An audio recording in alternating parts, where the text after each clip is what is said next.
தமிழே தாயுள்ளை அன்பு கூட்டி அக்கறை காட்டும் ஆசிரியர் பெருமக்களே, இன்று சிறு சிறு முட்டாய் நாளை ஆழமர்த்து வித்தாய் இந்தியாவின் சொத்தாய் உருவாக காத்திருக்கும் நாளைய நாயகர்களே, என் பள்ளி மாணவர்களே, உங்கள் அனைவரையும் வணங்கி பேச வந்துள்ளேன். என் தலைப்பில் இறங்கி வெள்ளி பனிமலையின் மீதுலவுவோம், அடிமேல் கடல் முழுதும் கப்பல் விடுவோம், பள்ளி தனமனைத்தும் கோயில் செய்வோம், எங்கள் பாரத தேசம் என்று தோல் கொட்டுவோம், எங்கள் பாரத தேசம் என்று தோல் கொட்டுவோம் என பாரதியார் வரியிற்கேற்ப எங்கள் பாரதத்தில் என்னை கவர்ந்த சட்டங்களை பற்றி பேச வந்துள்ளேன்.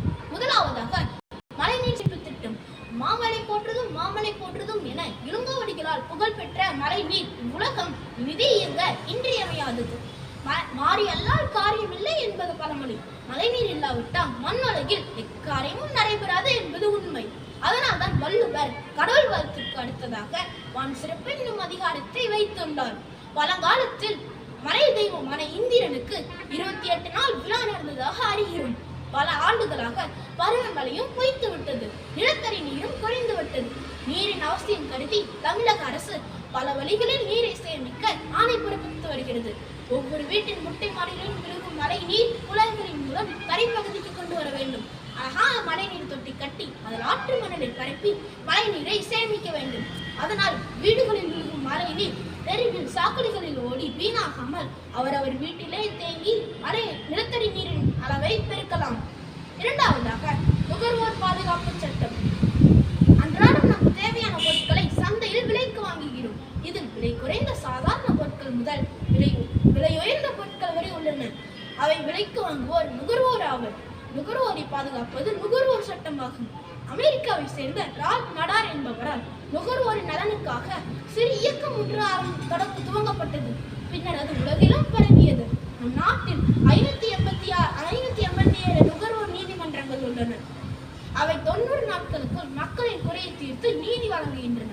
1986 நுகர்வோர் பாதுகாப்பு சட்டம் இயற்றப்பட்டது. இச்சட்டத்தின் மூலம் மக்களின் குறையை தீர்த்தல், மாற்றி கொடுத்தல், நஷ்டஈடு வழங்குதல், தொகையை திருப்பி அளிக்கும்படி கூறுதல், சிறை தண்டனை விதித்தல் என பல வகையான தீர்ப்புகளை அளிக்க முடியும். தீர்ப்பு நமக்கு சாதகமாக இல்லை எனில் நாம் மேல்முறையீடும் செய்யலாம். மூன்றாவதாக மனித உரிமை சட்டம், ஹியூமன் ரைட்ஸ் ஆக்ட். மனிதன் இறக்கியிலேயே சில உரிமைகளோடு தான் பிறக்கின்றான். அவனுக்கு வாழ உரிமை இருக்கிறது. சாதி, இனம், மொழி, சமயம், ஆண் பெண் என்ற வேறுபாடின்றி எல்லா மக்களும் சமமானவர்கள் என்பதே மனித உரிமையின் அடிப்படை தத்துவமாகும். உண்ண உணவு, இருக்க இடம், கல்வி பெறுதல், விரும்பும் மதத்தை பின்பற்றுதல் போன்றவை மனித உரிமைகளாக கருதப்படுகின்றன.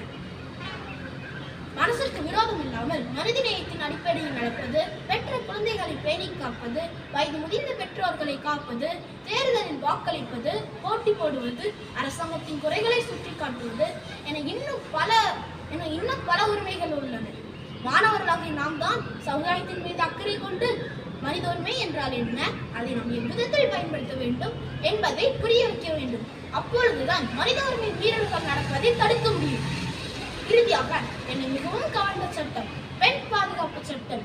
பெண்களை பாதுகாப்பதற்கு புதிதாக சட்டங்களை கொண்டு வருவதை விட, தண்டனைகளை அதிகமாக்குவதை விட உங்கள் வீட்டில் உள்ள ஆண்களுக்கு சொல்லிக் கொடுங்கள். பெண்களை எப்படி பார்க்க வேண்டும், எப்படி பேச வேண்டும், அவளை எப்படி வணங்க வேண்டும் என்று கற்றுக் கொடுங்கள்.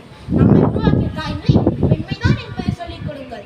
அவள் வெறும் உடல் மட்டுமல்ல, அவளுக்கும் ஒரு மனம் இருக்கிறது, அதையும் மதிக்க வேண்டும், அதுக்கும் மரியாதை கொடுக்க வேண்டும் என்று சொல்லிக் கொடுங்கள்.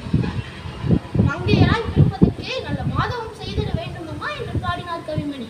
ஆனால் இன்றைய நிலை அப்படித்தான் உள்ளதா? பெண்கள் இரவில் வீட்டிலிருந்து அருகில் உள்ள கடைக்கு செல்ல கூட பயமாக உள்ளது. இந்தியாவில் குடும்ப வன்முறை அதிகரித்து வருகிறது. 70% பெண்கள் குடும்ப வன்முறையால் பாதிக்கப்படுகின்றனர். மத்திய மாநில அரசுகள் பெண்கள் முன்னேற்றத்துக்காகவும் உரிமைக்காகவும் நிறைய சட்டங்களை இயற்றியுள்ளன. அவை பெண் குழந்தை பாதுகாப்பு சட்டம், வரதட்சணை தடுப்பு சட்டம், மகப்பேறு கால உதவி சட்டம், சாரதா சட்டம், தொழிற்சாலை விதிகள் போன்ற இன்னும் பல சட்டங்கள் உள்ளன. இறுதியாக வழி இல்லாத வாழ்க்கை ரசிக்காது, தோல்வி இல்லாத செயலை நிற்காது, வெற்றி மற்றும் என்று நினைக்காது, துன்பம் வரும்போது துவளாது, தோல்வி கண்டு கலங்காது, வெற்றியோ தோல்வியோ எதுவாயினும் நாம் நம் கடமையை செய்வோம். வெற்றி வந்தால் அடக்கம் பெறட்டும், தோல்வி வந்தால் அனுபவம் பெறட்டும், முடிவில் வணங்குவது என் வழக்கம். எனக்கு வாய்ப்பளித்த அனைவருக்கும் நன்றி, வணக்கம்.